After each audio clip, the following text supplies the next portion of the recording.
Hello, everyone. I'm Alan Popcotter, and you're listening to CallTalk for October 27th, 2023. Today's topic is Generative AI Best Practices for Your Contact Center Transformation. If you're listening live, we invite you to be part of the show and ask questions. Here's how you do it. You can email me at calltalk@benchmarkportal.com. I want to remind everyone that all of our shows are archived and available to listen to at benchmarkportal.com any time of the day. And now, with that, I would like to introduce the host of the show, Bruce Belfiore.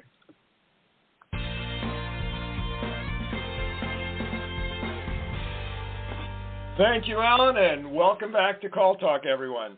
Today we'll be talking about AI, artificial intelligence, specifically generative AI best practices. And I'll be interviewing Jimmy Padia of Floatbot. I'm delighted to welcome him to the show. How are you doing, Jimmy? I'm doing great, Bruce. Thank you for the invitation. Okay, great. Well, yeah, we're going to be really digging into some important areas for our listening audience here. Jimmy is an expert in generative AI-based conversational AI applications for contact centers. He's based in Sunnyvale and is CEO and founder of Floatbot.AI worldwide. He completed a bachelor's in engineering from Veermata Jijabai Technological Institute in India. And I apologize if I massacred that name, Jimmy. But Jimmy has worked at General Electric as an IT project leader and graduated from GE's elite IMLP leadership program.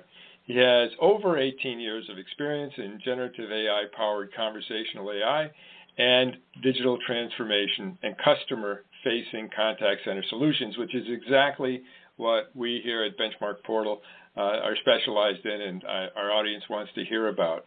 So there's a lot of buzz, Jimmy, and noise around generative AI. So let's dive right into it and try to decode that for contact center managers.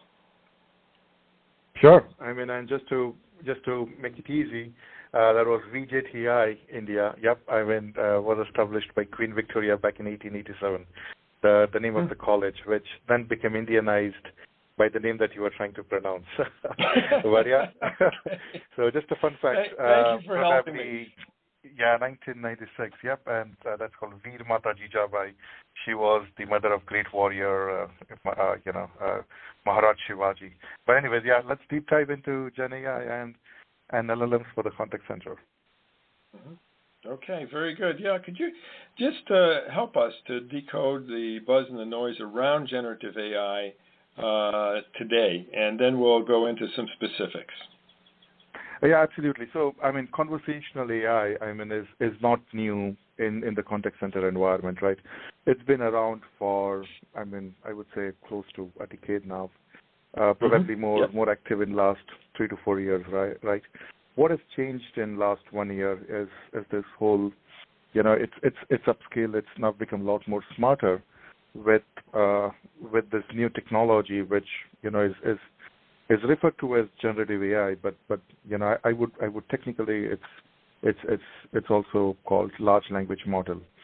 So this is, you can say it's an advanced version of NLP, which is natural language processing, right? Those are the modules that were available, has been around for several years. So what has changed is with this large language model, all of us, I think would have experienced talking to ChatGPT or chatting with ChatGPT that was formally launched, I think, end of last year. That's what has kind of, made this whole space a lot more interesting now. So these large language models are typically trained on massive amount of data. Just imagine the smallest one would have been trained around 7 billion or 10 billion parameters.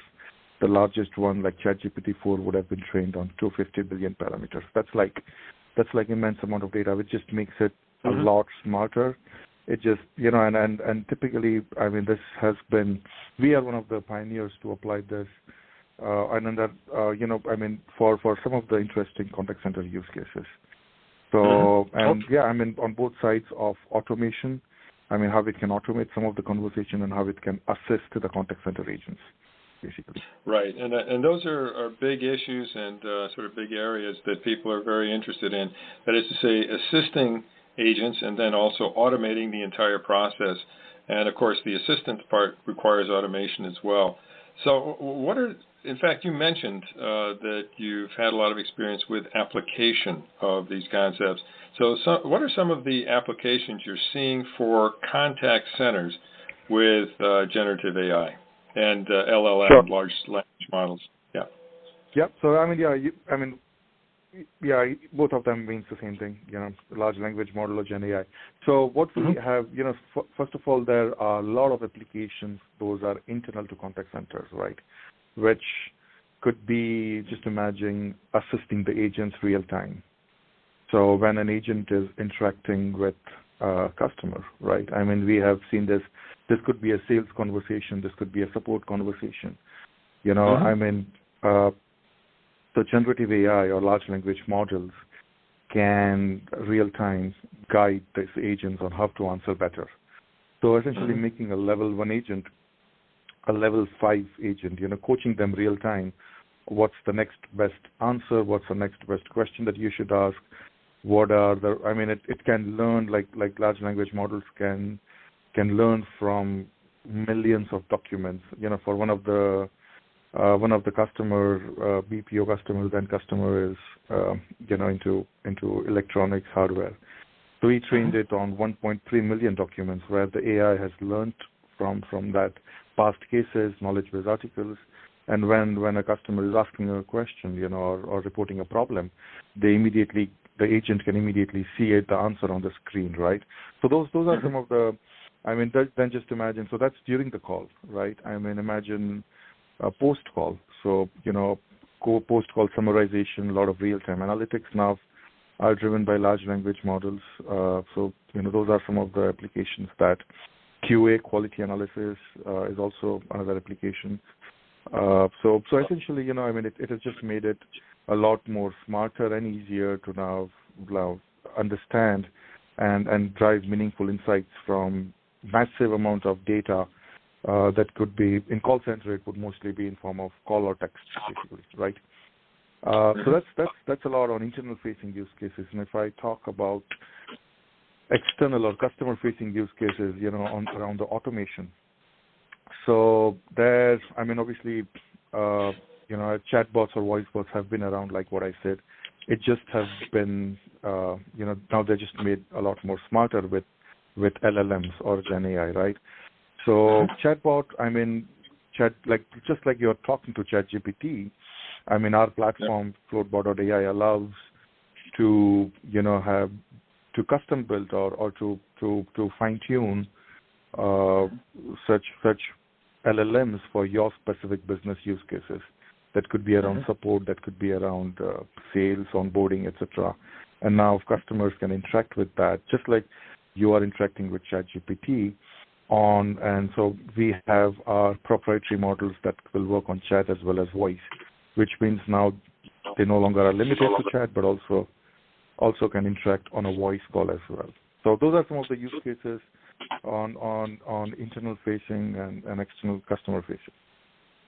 Right. One of the things that I might bring up here, because I was speaking at a conference this week, and obviously among the topics were AI, and I had noticed that there's a fairly high anxiety level still among managers as to what it's all about and, the generative AI, how it's going to impact them, et cetera. But the first thing is just understanding what it is, because it seems like magic to a lot of people. And what I tried to do, and apparently it worked at least for some people, was to say, look, what all is going on here is technology that is recognizing patterns. And if you think about it that way, it becomes a little bit more understandable and less intimidating. In other words, yes, there's this technology that is able to go through immense amounts of data, or potentially just your KMS system, right? If you wanted to start that way. You could just go through your KMS system so that you are making answers available or assistance available to your agents so that you can come up with the best possible answer to their question, or, as you noted in the sales case, the best possible sales propositions to them as well. And so it's looking for patterns So don't be afraid of it. It's okay. It's good stuff, and it will help you find those patterns because that's what the human mind does. But obviously, this can do it in a more organized way. It does make mistakes sometimes. It will make fewer mistakes as time goes on and as it gets corrected for any mistakes that it makes. But that's very valuable. And let me just ask too about if somebody is thinking about LLM and they say to themselves, what are some of the best practices I should follow when I'm thinking about selecting an LLM for me? Should it be something that is for KMS, basically just takes the place of that and therefore uses the databases that are available inside my organization? Or should I have something that's a wider net and that pulls in immense amounts of data from outside as well? Just some thoughts on that, Jimmy. I hope that's not too big a question for you. No, absolutely, and thanks for sharing those insights. The first of all, they should think of what use cases they want to, or what problems that as an organization we want to solve. Like some of the problems that I can tell you we are solving or we are helping our customers solve is reducing average AHTs, average call handling time, right? And what you rightly pointed, because agents are spending a lot of time finding the answers in KMS. So if AI can get the answer in fraction of a second, that means that agents no longer have to put the customers on hold. They'll just right away answer and they'll just see it on the screen and they'll answer it. So the other some of the other use cases are compliance. Like, do you want to monitor what your agents are and the customers are saying, is it compliant to your policy? Raise any compliance flags, etc. The other use cases, next best action, etc. So basically, essentially, it's important to list down these use cases, and also list down in the priority. Some of them could be low-hanging fruit, so it's a good idea to start from those. KMS, AI learning from KMS and answering is one of the most low-hanging fruits, so it's a good start. Okay. Absolutely. So after you have this use cases listed down, you typically also it's important to kind of pick the right LLM there. So LLM is it's not just one software module out there, right? It's not just one company that does that. There are like ChatGPT is just one of 10 right now, right? So you have to see what is the right LLM for you for the current use case as well as for ongoing use case after a year or so. So for example, I'll give ChatGPT is really smart, but there's a latency involved for 5 to 10 to 15 seconds in giving answers. So that means that you cannot deploy this for real-time use cases. Example, your agents have to be real-time assisted, right? So the next best action cannot come from ChatGPT because it would take 15 seconds to respond. These are some of the things, driven from use cases. There are now closed source LLM, which means are proprietary to some company. There are open source LLMs. We, as Floatbot.AI, our platform allows to even fine-tune LLM on your specific data, so kind of optimizing the cost and latency, etc. So there's always you have to think of use cases. You have to think which LLM is right for you, and also what are the associated latency, cost, hallucination, like you mentioned, what percentage, how much would it hallucinate, etc. Those are the factors that one should consider. And to start with, it would always be data from within the organization. We have not seen any organization starting with a wider net of starting to look data from internet. Right. That's always a kind of a strict no-no. And Jimmy, if I could, I'm going to go back to compliance in a minute, but in talking about hallucination, just for those who are not as familiar with it, could you explain hallucination, just define it, and then talk about how the industry is dealing with it these days? Yeah, so hallucination, I mean, it's interesting how, before I talk about that, it's important I just talk briefly about when you are deploying a large language model-based bot for your organization, right? You are typically giving, imagine you are giving instructions to an agent. It's as simple or as, obviously it's a little more than that, but on those lines. So typically to an AI agent, you're coming and you're giving instruction in plain English. Like within our platform, you can see what instructions are given. So, you would start typically with, that you are a chatbot or you are a voice bot for ABC company. If a customer asks this, these are the questions you're supposed to ask them back. Here is how you would validate. So it's like you are actually giving instructions in plain language, as if you're giving it to an agent. Now, because those instructions would be very elaborate, right? I mean, so just like an agent, which might tend to forget one of the instruction in between, it is possible that an AI agent, which is powered by large language models, etc., may hallucinate somewhere down the triage, right, where it's at 7th or 8th question. It is supposed to ask one, but it may hallucinate and instead skip that question, right? Mm-hmm. So that's what is called hallucination, where large language model misses out something or tries to inject something which it is not supposed to. I mean, which it got it from because it's already trained on billions and billions of parameters. It injected something that it wasn't trained on. So that's what is called hallucination, and that's something that it's very important when you pick an LLM to ask the vendor that can I give a try? You should yourself give a try to interact with 5 or 10 bots that are built out from that platform to see is there any hallucination and how those can be reduced. Okay, and that was a great explanation too, because I think most people who are somewhat familiar with hallucination think of it injecting something that it's not trained on, and therefore it makes mistakes on, or there's problems with it. And you mentioned as well that it could also miss things or skip over things that it should be doing, and hallucinate in that way as well. So I think that was very, very useful there. And if I could just bring up the compliance part again. Because this is an area in which obviously hallucination or other issues with the systems can be problematic. It's one thing if the compliance has to do with internal policies that are important but perhaps not risky.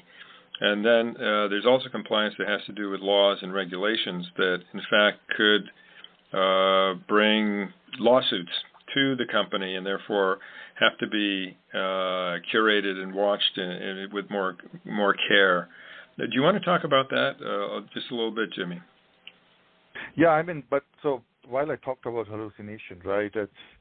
It may sound scary, but it's not a big of a problem because now there are platforms that are mature enough to handle those, build guardrails around it. So it's I would say it could happen, maybe sometimes out of a million use cases, right? But it's not of a major problem, and there are ways to tackle that. But from a compliance perspective, right? I mean, that's the reason a lot of customers they kind of tend to stick to what we recommend is for such high compliance use cases is rather than going for a generic kind of a large language model, go for a custom LLM which is very, very specific, fine-tuned on highest amount of accuracy. And it for example, for those models, it's okay to say that I don't know the answer, if it's not knowing rather than saying something else. So there are ways to tackle that. And, we are right now deploying this for large insurance carriers, large banking organizations, and I think the value that it brings is way more than the hallucination problem. And so far, I would say that for heavily compliant organization, yes, then it would make sense to have it internal to assist their agents to start with, and then maybe start thinking of the more self-service kind of use cases. Right, right. And those use cases, when necessary, may have to be sort of plugged into your legal team as well. Hopefully not, but that is something that you have to be thinking about if you're in a heavily regulated area and there are heavy fines and other problems that can come out of it. Yeah, and I mean, just to add, I mean, we haven't thought about it, but there could be, terms and conditions that may come around where, it would say that, which customers have already agreed to that, that in case the company may say that, you do allow company to deploy AI agents to interact with you, and if at all it may hallucinate 1 out of a million times, then, then, you would exempt us or whatever, right? So I think those are more of legal things, which I'm sure, just like an agent may make mistake, but AI agent can as well. But the chances are a lot lesser. But I definitely, that's a legal compliance side, and we haven't. So we're working with some large government-backed carriers as well. We haven't. I think it's transparently told when they're talking with customers that, hey, I am an AI agent, representing this company, which means that the customer is talking to an AI bot. It's transparently told that, and because customers, those are deployed to make the life of customer easier, to reduce the wait time, which means that customers are okay with that. Right, exactly. Okay. Well, let me ask you kind of a softball question, but one that I think a lot of people have on their minds because I've heard it a lot myself, which is how much data is required to train LLM? And here, feel free to peel the onion as much as you need for different use cases and different situations. How much data is required? So first of all, again, boils down to the use cases. So for example, if you're talking about KMS, then only and only your KMS data is enough, to get the right answer from the KMS. If that's the use case, this could be a KMS with 100,000 questions or 1 million questions or a million document. I mean, that's all one needs, right, to give most accurate answer around it. But, when we talk about, and there is actually there's absolutely no hallucination in that as well, right? When we talk about hallucination, when we talk about additional data to train this LLM, those use cases are more conversational. Just imagine that, customer onboarding, right? A customer has to be, a bot has to ask, or maybe when we are assisting the agents for a very complex conversation, right, the next best action. So it's very conversational, very contextual, based on the series of, the talks that just happened between agent and customer, or between the customer and bot. Bot is kind of guiding them with the next best question, answer, etc., right? So this is very, very conversational kind of use case. In that scenario, what we recommend, is obviously depending on the LLM you pick. So for example, if you pick like OpenAI's ChatGPT, they don't allow to fine tune at all. There's one version that is allowed to fine tune. But otherwise it's quite a closed loop. But otherwise, what we do is we have our own LLMs which we can fine tune on customers' data, and typically we take about 5,000 to 10,000 calls, past calls that happen between agent and the customer, or it could be a chat transcript, So then we kind of feed it to the LLM to fine tune that and make it highly accurate to drive those conversations basically. So again, so that's what I would say. And not in all scenarios you need to fine tune. It's relatively expensive to fine tune an LLM. So depending on the use case, if it's KMS, you don't need it all. If it's driving conversations, right, then it makes sense to fine tune LLM and platforms like us. We have a module where you can just load the data and click on a button, and then in backend it would keep running for 24 to 48 hours, and it would just fine tune that LLM. Yeah. So I would say more conversational use cases would require fine tuning. KMS would not. If you just want to summarize a call, you don't need to fine-tune. So basically, there are two layers of using an LLM. One is the layer which is fine-tuning what you told, which is relatively expensive. And above that is a layer called prompt engineering. So most of the use cases, like call summarization and KMS, etc., can be resolved. You don't need to touch the LLM. You just need to give the right prompts, right instructions, like I mentioned earlier, and you may be able to get the job done. Okay. Great input there, Jimmy. So we're getting toward the end of our time together, unfortunately. I think we could keep going all day.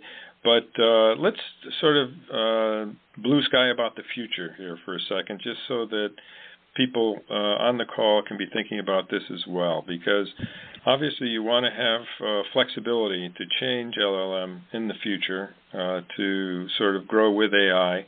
And so I was wondering if you could share with us your ideas on this so that people don't, find themselves thinking, oh gosh, am I going to be messing up my future by not thinking about this now?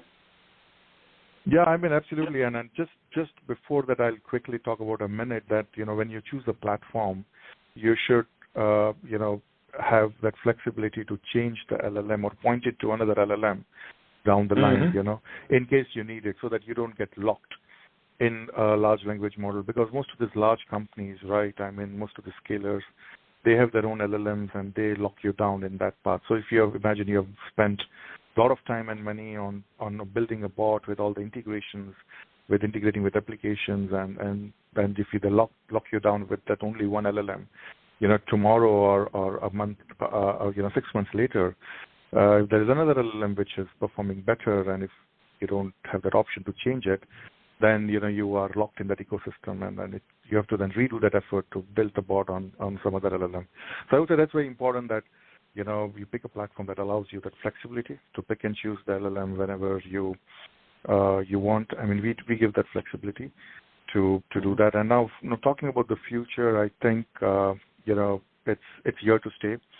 So I think every organization right now is allocating some time and energy to see what are the use cases that they can either leverage to either automate the conversation, or they can assist their existing process or agents with this conversation. If you're not doing it, your competitor is doing it, so to maintain that, that edge in the market, it probably would get to a must by 2024. Okay, great. Jimmy, listen, those were great insights. Really, we thank you very much for coming on the show to share these thoughts with our audience. And so what I'd like to do at this point is to give you an opportunity for a last word if you have it. Otherwise, we'll turn things over to Alan to wrap things up. Yeah, I think what I think is definitely it's a great addition to contact center environment. GenAI, it's something that everyone should evaluate, which can help them to increase their margins, reduce their cost, and also increase the customer experience. We are talking about automating 70 to 80% of conversation in few scenarios, versus also increasing agents' productivity by up to 40-50% in very complex or more highly compliant regulatory environment. So either of the cases, I think it's a great value addition and to drive those business metrics. So that's what I would have to say. Yeah. Okay. Listen, thank you very much, Jimmy. We really appreciate it. And with that, I'll hand things over to Alan Potcotter to wrap things up. Thanks again to Jimmy and to Bruce for your takeaways on today's show. Be sure to join us next month for another great show, or look at our huge selection of archive shows on Hot Topics at BenchmarkPortal.com. Then click on CallTalk, where you'll find over 14 seasons of this show. From all of us at Benchmark Portal, keep those headsets steady and your fingers ready. This is Alan Potcotter signing out. Have a great day.